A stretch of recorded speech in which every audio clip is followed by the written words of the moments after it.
हमारे साथ हैं स्क्रीन पे, और ये भी बात इनसे करेंगे कि जो धाम है, खलवा जो धाम है, वहाँ पे काफ़ी संख्या में रविवार के दिन लोगों की भीड़ होती है और वहाँ पे प्रसाद वितरण होता है।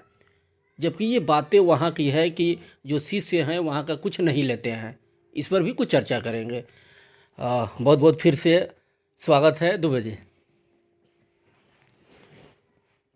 आपका भी स्वागत है, और आपके चैनल के माध्यम से जो भी हमारे नगरवासी हैं, जो भी इस सृष्टि में जीव हैं, मैं श्री सद्गुरु भैवनव भक्ति योगाश्रम खलवा का शिष्य दुबे जी, मैं सब लोगों को नमन करता हूं और महाराज जी से प्रार्थना करता हूं कि इस संसार में सारे लोग सुखी रहें, किसी को कोई दिक्कत न हो।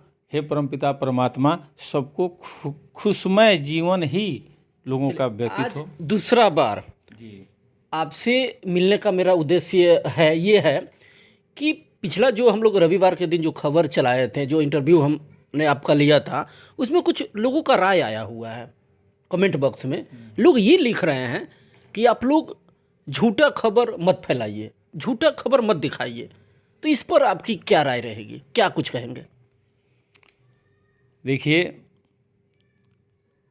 कहा जाता है ना, प्रत्यक्षम किन प्रमाणम, प्रत्यक्ष का कोई प्रमाण नहीं होता है।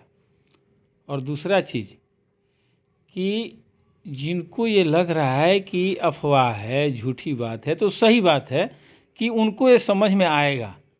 इसलिए कि इस संसार में अनेकों प्रकार के लोग हैं। बहुत ऐसे लोग हैं जिनको रोटी अच्छा लगता है, अब बहुत लोग हैं जिनको चावल अच्छा लगता है, और कुछ लोग हैं जिनको रोटी और चावल दोनों अच्छा लगता है। तो जो रोटी और चावल खाते हैं ना, उनको रोटी और चावल का स्वाद आता है, और जो सिर्फ चावल ही चावल खाते हैं उनको चावल का स्वाद आता है, रोटी से वो वंचित रह जाते हैं। तो कुछ लोग आज संसार में 99% आपको शास्त्र के ज्ञाता मिलेंगे, शास्त्र के जानने वाले मिलेंगे आपको 99%। 1% अध्यात्म को जानने वाले मिलेंगे। कहने के लिए कोई भी कह देगा कि ये अध्यात्म है, जब तो शास्त्र के हिसाब से देखिएगा तो उसमें लिखा हुआ है, श्री गुरु चरण सरोज रज निजमन मुकुर सुधारी, लिखा है। तो शास्त्र से देखते हैं तो उसमें साफ लिखा हुआ है कि गुरु के चरण के लगे हुए रज को लेकर के और मन रूपी दर्पण को साफ करो और उनसे वंदना करो कि जो चारों फल देने वाले हैं। ठीक है, ये आपने सुन लिया। लेकिन जो अध्यात्म में जाना चाहता है उसको तर्क करना पड़ेगा, विचार करना पड़ेगा कि लिखा हुआ है कि श्री गुरु चरण सरोज रज, वहाँ चरण रज नहीं लिखा है, सरोज रज लिखा है। तो ये तो हमारे समझ में आ जाता है कि श्री पावर का नाम है भाई, शक्ति का नाम है, ये तो सब लोग जानता है।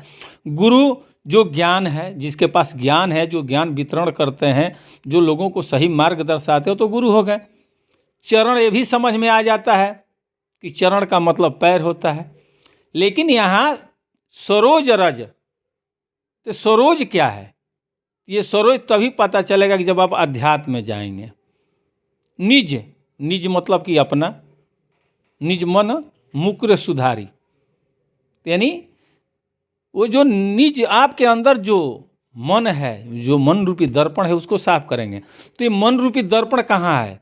ये तो शब्द है ना। एक सवाल दुबे जी आपसे ये भी बन रहा है कि आप खलवा के शिष्य भी हैं, काफ़ी संख्या में जो लोग होते हैं रविवार के दिन वहाँ पे जाते हैं, प्रसाद ग्रहण भी करते हैं, और ऐसे में चर्चाएं हैं कि जो वहाँ के गुरु हैं कुछ लेते नहीं हैं। इसमें कितनी क्या कहेंगे इस पर? ये सही है। हमारे महाराज जी बोलते थे कि देखबा हो, शेर संत के एके नीति, नित मारे नित खाए।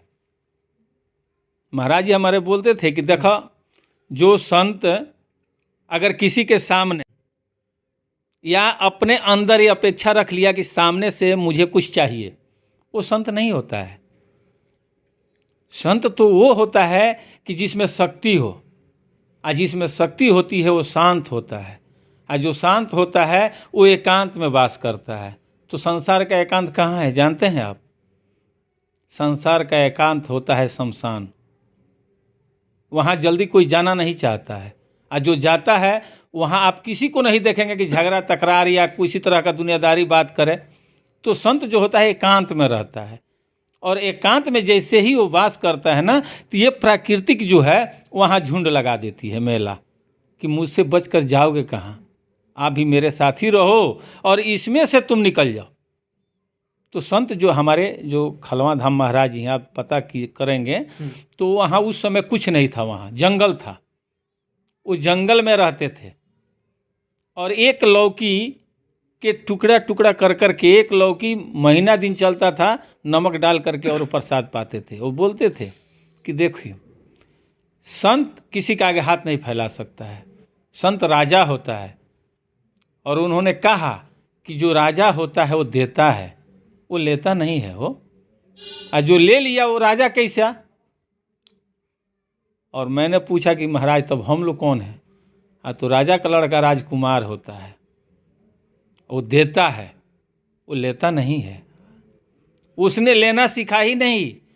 और हमारे खलवा आश्रम पर कहा गया है कि ये रियलिटी है कि वहाँ कुछ मांगा नहीं जाता है, ना किसी से अपेक्षा रखा जाता है। वहाँ के जो कार्यकर्ता हैं, तो भैया जो सेवा करेगा, अगर वो सेवा कर रहा है तो भाई प्रसाद भी तो पाएगा। और जो लोग बाहर ही जाते हैं, तो इस दुनिया का नियम है कि कहीं जाना चाहिए तो खाली हाथ मत जाइए, इसलिए कि खाली जाएंगे तो खाली आएंगे। आप देखे होंगे, आप ही के अगर आप बहन के यहाँ जाते होंगे, भगना होगा सब, तो आप चॉकलेट टॉफ़ी कुछ लेकर जाते हैं ना, तो मामा आए मामा आए मामा आए, और आप खाली हाथे चले जाइए 4-5 बार, छठा बार आपकी बहन बोलेगी जाओ मामा आए हैं, वो बोलेगा कि मामा आए हैं क्या करने जाएं हम, मामा कुछ लाते नहीं हैं। और वही आप 5 रुपये का टॉफ़ी लेकर जाते हैं तो दौड़े हुए आएगा मेरे मामा आए हैं। तो गुरु के पास कभी भी जाइए तो खाली हाथ मत जाइए, नहीं तो खाली हाथ आना पड़ेगा। लेकिन अगर आप कुछ लेकर जाते हैं तो फिर वहाँ से अपेक्षा मत रखिए